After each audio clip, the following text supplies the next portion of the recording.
Hello, bienvenue sur ma chaîne. Si c'est ta première fois de me découvrir, je viens vous entretenir aujourd'hui sur les indispensables d'une trousse de maquillage lorsqu'on est débutante. Je vais subdiviser cette vidéo en 3 parties. On va commencer par le teint, ensuite les yeux et enfin la bouche. Attachez vos ceintures et allons-y tout de suite découvrir tout ce dont vous avez besoin pour pouvoir réaliser des maquillages aussi jolis que le mien. La première des choses à voir, c'est bien sûr une trousse de maquillage parce qu'on ne peut pas dire les indispensables d'une trousse de maquillage sans en avoir une. Ça se présente comme ça et ce sera à vous de choisir la couleur qui vous plaira. Je vais la poser là et on va tout mettre à l'intérieur. Comme ça, à la fin, je vais vous montrer à quoi est-ce que ça ressemble. Il est important d'avoir une trousse de maquillage parce que non seulement on peut transporter nos produits de beauté partout, mais ça nous évite le travail. Moi, je me souviens une fois, j'ai mis un rouge à lèvres et un crayon directement dans mon sac à main et je ne sais pas comment ça s'est ouvert.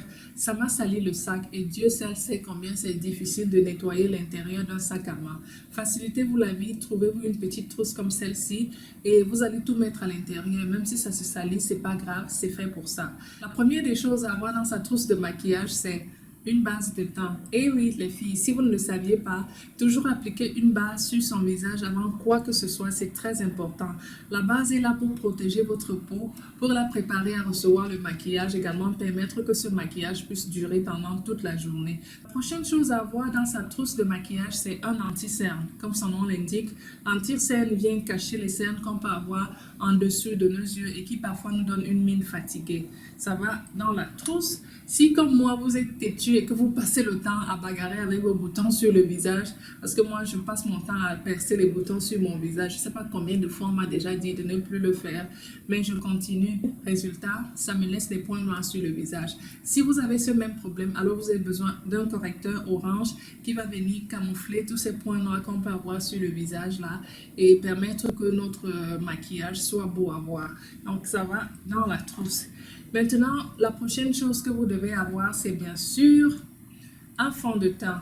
Je ne vais pas m'attarder sur les différents types de fonds de teint parce qu'il y en a plusieurs. Mais tout ce que je peux vous demander, c'est de savoir choisir votre fond de teint en fonction de votre carnation, c'est-à-dire la couleur de votre peau. Le fond de teint vient unifier votre teint et cacher les imperfections. Donc, en quelque sorte, ça vient renforcer l'action de l'anti-cerne et de votre correcteur orange. Si vous avez une peau foncée, n'allez pas prendre un truc clair et vice versa, sinon vous allez ressembler à un cadavre et vraiment on n'a pas besoin de voir des cadavres ambulants dans la rue. Je mets dans la trousse. Maintenant, pour appliquer votre fond de teint, vous aurez besoin d'un pinceau comme celui-ci qui est très plat. Il va vous permettre de bien venir étaler le fond de teint sur le visage. Ou alors, vous avez besoin d'une éponge en silicone qui se présente comme ça. Mais moi, je ne conseillerais pas cette éponge. C'est parce que j'ai essayé plusieurs fois et ça ne marche pas. Donc, vraiment, si ça marche pour vous, tant mieux. Autre choix, c'est bien sûr une éponge ou Beauty Blender.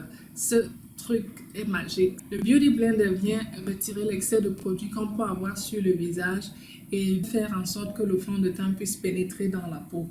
Donc voilà, ça va dans la trousse.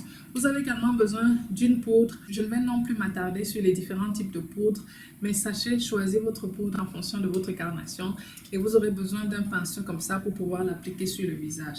Donc voilà, la dernière chose que je peux recommander pour ce qui est du visage, pour ce qui est du teint, c'est d'avoir un blush qui se présente. C'est difficile à ouvrir. Voilà.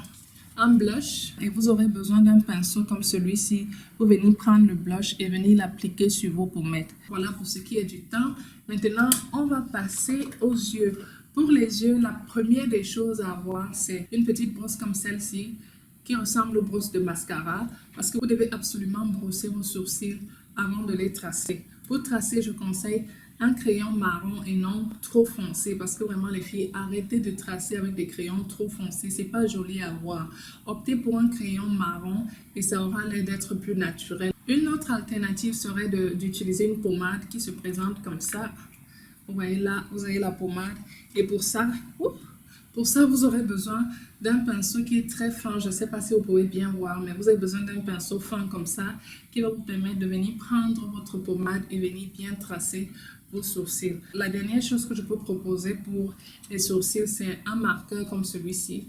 Voilà, vous ouvrez simplement, vous tracez, ça dure toute la journée et le tour est joué. Je mets tout ça dans la trousse. Vous devez également avoir un crayon noir pour tracer vos yeux ou alors un eyeliner. Mais vraiment, je ne conseille pas l'eyeliner pour un début parce que c'est liquide et parfois en voulant tracer, en voulant bien définir le trait, ça va partout et ça ruine notre maquillage. Donc pour un début, choisissez plutôt un crayon parce que c'est plus facile à utiliser. Si vous aimez les fards à paupières, je conseillerais de prendre une petite palette comme celle-ci. Voilà, là quand j'ouvre, j'ai 4 couleurs, de préférence des couleurs neutres parce qu'on n'a pas envie de porter des couleurs trop frappantes tout le temps. Et vous aurez besoin d'un pinceau comme celui-ci, un pinceau fluffy comme ça qui va vous permettre de prendre votre fard à paupières et bien venir estomper au niveau de vos paupières.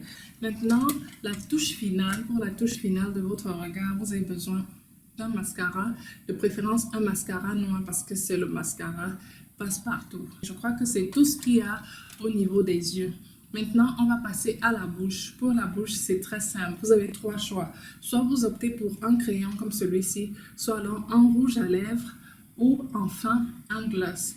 La couleur, ça va dépendre de votre personnalité. Si vous êtes une fille réservée, prenez quelque chose qui sera moins voyant, un peu comme celui que je porte aujourd'hui. Mais si vous voulez apparaître, prenez un truc rouge comme ça ou alors rose foncé, ça va dépendre de vous. Je crois que là, c'est tout ce que j'avais à proposer. Donc, je vais tout mettre dans la trousse et je vais fermer et vous montrer à quoi ça ressemble. Donc, voilà votre trousse, elle est prête. Vous voyagez, vous allez à l'école, vous allez au travail, mettez juste ça dans votre sac à main. Au cas où vous voulez vous repoudrer le nez pendant la journée, tout est à l'intérieur. Surtout, n'allez pas tout acheter. Je vous ai montré plusieurs choses pour que vous sachiez qu'il y a des choix. Achetez ce qui est à votre niveau, commencez comme ça et puis ça va aller. On se retrouvera la prochaine fois. Surtout, n'oubliez pas de laisser un commentaire, de cliquer sur j'aime et de vous abonner à ma chaîne. Je vous fais plein de bisous et je vous dis à la prochaine. Ciao, ciao!